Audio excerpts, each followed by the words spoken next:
미국 아카데미 시상식에서 영화 기생충으로 사관왕에 올랐던 봉준호 감독이 얼마 전 차기작 소식을 전했는데요. 세계가 주목하는 봉준호 감독의 차기작은 심해에 사는 무척추 심해어와 해양생물에 관한 내용을 담은 애니메이션이라고 합니다. 말 그대로 깊은 바닷속을 뜻하는 심해는 보통 수심이 200m 이상 되는 곳으로 깊은 곳은 무려 2000m에서 6000m에 이른다고 하는데요. 일반적으로 태양빛이 희미하게나마 미칠 수 있는 수심은 150m이기 때문에 심해는 어두컴컴한 암흑 그 자체라고 할 수 있습니다. 빛이 없는 어두운 바닷속은 어떤 세상일까요? 심해는 너무 어두워 광합성이 필요한 해조류가 자라기 어렵고 산소도 부족하기 때문에 해양생물들이 살기 쉽지 않은 환경입니다. 하지만 심해에도 척박한 환경을 딛고 살아가는 크고 작은 해양생물들이 존재하는데요. 먼저 심해 오징어에 대해 알아볼까요? 생김새만 보면 너무 커서 좀 징그러운 느낌마저 드는 이 오징어는 바로 대왕 오징어입니다.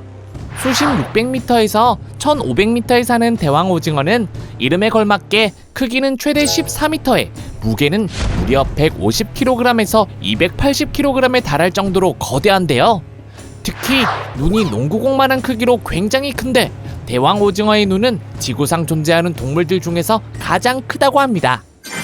이어서 만나볼 심해 해양생물은 이름이 조금 무섭죠? 바로 흡혈 오징어입니다. 수심 600m에서 900m 사이에 서식하는 흡혈 오징어는 대왕 오징어와 달리 최대 길이 30cm 정도인데요. 흡혈이란 무서운 이름과 달리 해저로 가라앉은 죽은 플랑크톤을 먹으며 살아가는 착한 오징어입니다. 그런데 어째서 뱀파이어나 드라큘라가 연상되는 흡혈 오징어라는 이름을 갖게 된 걸까요? 그건 흡혈 오징어의 생김새와 관련이 깊은데요. 몸을 뒤집었을 때 나타나는 가시 모양이 뱀파이어의 송곳니를 연상시킨다고 해서 지옥에서 온 뱀파이어라는 뜻의 학명이 붙여졌다고 합니다. 이번 심해 해양생물은 최대 길이가 8cm에서 11cm 정도밖에 안 되는 작고 귀여운 사이즈의 주머니 귀 오징어입니다. 생김새가 약간 인형 느낌이 들기도 하죠. 실제로 주머니 귀 오징어를 처음 발견한 미국 해양탐사연구소의 탐사선 노틸러스호 연구원들도 장난감이나 인형으로 생각하기도 했다고 합니다. 이름과 달리 주머니 모양의 귀가 있는 건 아니며 머리와 몸통의 비율이 1:1 정도로 큰 머리가 특징인데요. 얼핏 보면 갑오징어랑 좀 비슷하게 생긴 것 같기도 하죠. 앞서 소개한 다른 심해 오징어와 달리 주머니 귀 오징어는 우리나라 동해에서도 서식하는데요. 그래서일까요? 우리나라에서는 주머니 귀 오징어와 함께 시계추 오징어라는 또 다른 이름도 가지고 있어요. 이어서 소개해드릴 심해 해양생물은 주머니 귀 오징어와는 정반대인 섬뜩한 외모의 고블린 상어입니다. 긴 주둥이와 날카로운 이빨이 특징인 고블린 상어는 무서운 생김새 때문에 마귀상어로 불리기도 하며 중생대 백악기 때부터 심해에서 살아온 덕분에 살아있는 화석으로도 불립니다.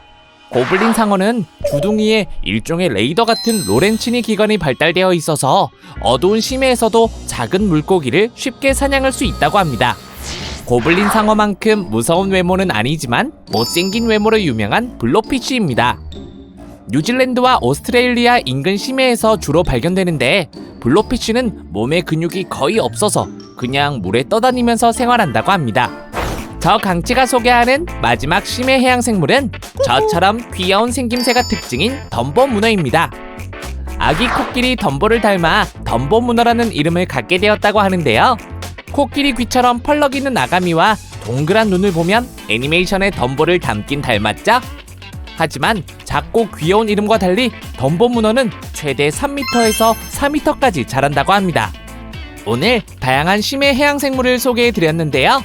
사실 심해는 지금까지도 알려지지 않은 곳이 많은 미지의 세계로 무궁무진한 가능성을 품고 있는 곳이기도 합니다.